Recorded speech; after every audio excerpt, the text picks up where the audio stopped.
Te cuento que hay muchas cosas. Por ejemplo, inclusive esa cumbre que se instaló en Brasilia y que ya se habrá desinstalado, ¿verdad?, con 10 presidentes de América del Sur. En ese contexto plantearon, por ejemplo, o Lula reiteró la necesidad de crear un mercado energético que tenga características como, por ejemplo, eficiencia, utilización racional de los recursos, precio justo, etcétera. Nosotros hace cuánto que venimos hablando de precio justo. Es decir, a ver, considerando los datos que tenemos del pasado, de cuánto paga Brasil por la energía de Paraguay, se fue el presidente brasileño a decir, hay que pagar el precio justo, señores. ¿Eso fue lo que ocurrió? No, habló en general. En general. Decir, Pero hablamos de energía eléctrica, sí, o energía en general. Es decir, él habló del mercado energético regional, más que regional, latinoamericano o suramericano. Ok, entonces ahí ya hablamos de explotación de varias fuentes de energía. Y también de integración. Porque fíjate vos que tiene que haber integración entre los países para que eso funcione. Es decir, mi sistema eléctrico tiene que estar conectado con el sistema del vecino, esta a su vez con el vecino y así sucesivamente.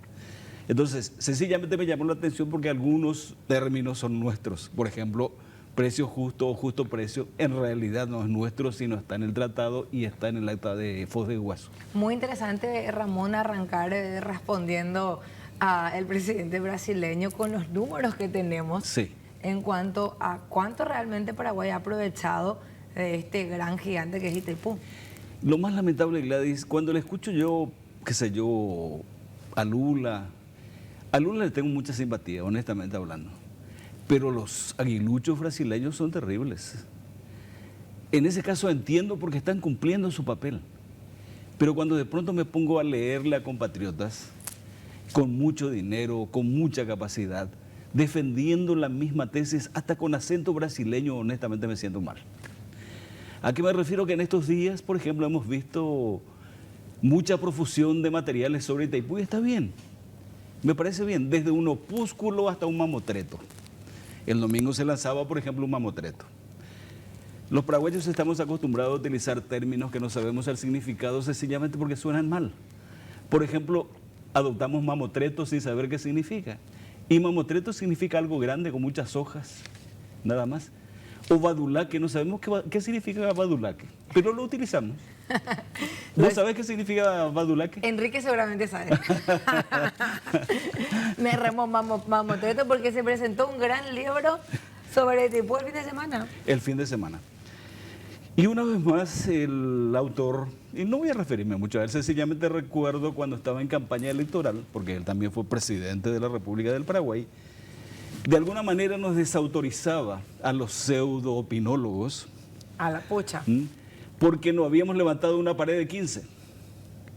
Es decir, si es que vos no levantaste una pared de 15, y pared de 15 sabemos que son ladrillos de albañiles con, qué sé yo, argamasa o mezcla, etcétera, no podés opinar sobre Itaipú.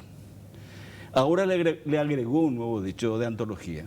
Si no desviaste un arroyo, sos un pseudo técnico. Ah, no. Bueno, si partimos de esa base, entonces, Ramón, no habría prensa crítica, no habría los prensa hablando de esos temas. Porque los periodistas justamente somos intermediarios entre las personas que en teoría entienden y nuestra audiencia. Es decir, además tendríamos un gobierno en el que el presidente de la República tiene que estar preparado para presidente de la República. El presidente tiene que ser ingeniero. El ministro de Educación tiene que ser un maestro.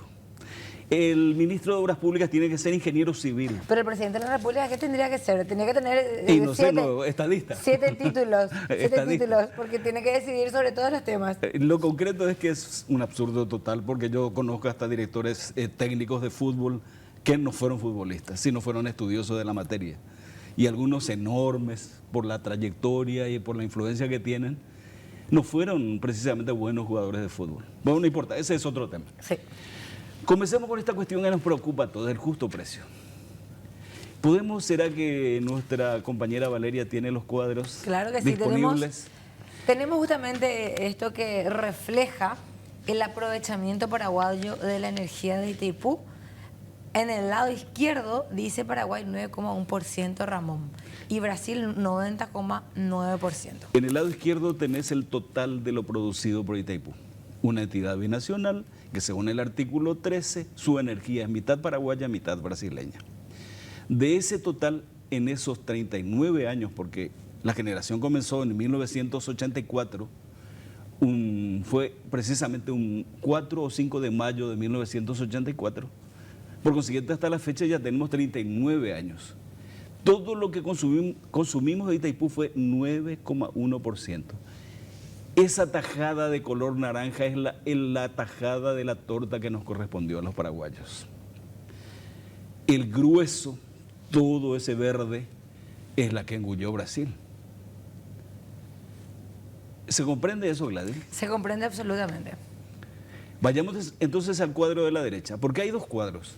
Porque tenemos que distinguir que de acuerdo con el artículo 13 del tratado, la mitad de la energía es nuestra. El 50% de todo lo que se produce en Itaipú es de Paraguay. Así lo dice el artículo 13 y todo el espíritu del tratado, si es que vamos a interpretarlo correctamente. Ok, y si tomo entonces esa mitad nuestra de Paraguay, tenemos el número de la derecha. Fíjate vos lo grandioso que es. A la derecha tenemos entonces lo que es nuestro, la torta paraguaya. Pero por lo que estamos viendo, la tajada naranja, una vez más, es la tajada paraguaya. ¿Qué pasa? Paraguay solamente comió esa pequeña tajada de su propia torta y sí, Gladys. Esa pequeña tajada de su torta se comió Paraguay y el resto, las tajadas o la gran tajada verde también la engulló Brasil. En casi 40 años, Ramón, es el plazo. Casi 40 años, puse sencillamente, es 39 años. Entonces, 5 de mayo de 1984 al 5 de mayo de 2023. Estamos ya 30 de mayo de 2023. 39 años y algunos días. La gran pregunta que nos queda es a partir de acá, y si fue esa la realidad, si el tratado dice que somos dueños de la mitad de la energía, ¿qué pasó con esa tajada tan grande en verde que está en nuestra torta? ¿Por qué no hemos podido aprovechar? No pudimos aprovechar, en primer lugar porque nuestra economía es pequeña hasta ahora, pero en segundo lugar cualquiera diría, si yo fuese comerciante y tuviera ese excedente, lo vendería en el mercado y a precio de mercado. Y no fue así. Claro, es como que, a ver, somos productores de soja y no necesariamente yo tengo que consumir a nivel interno toda la soja que produzco. Claro. Naturalmente voy a querer sacar una renta como lo hacemos. Así es. Y exportamos y se vende con un precio de referencia que rige en el mercado internacional. Así es, así es. Entonces, la pregunta que se haría cualquiera, diría, ¿qué hicieron con esa enorme tajada de la torta en esos 39 años que no pudieron consumir, señores de Paraguay? Y la respuesta sería, la vendí. ¿Dónde la vendiste? Sería la siguiente pregunta. ¿Y a qué precio? Sería la tercera pregunta. Y ahí está la gran respuesta que nos deja perplejos a todos, Gladys.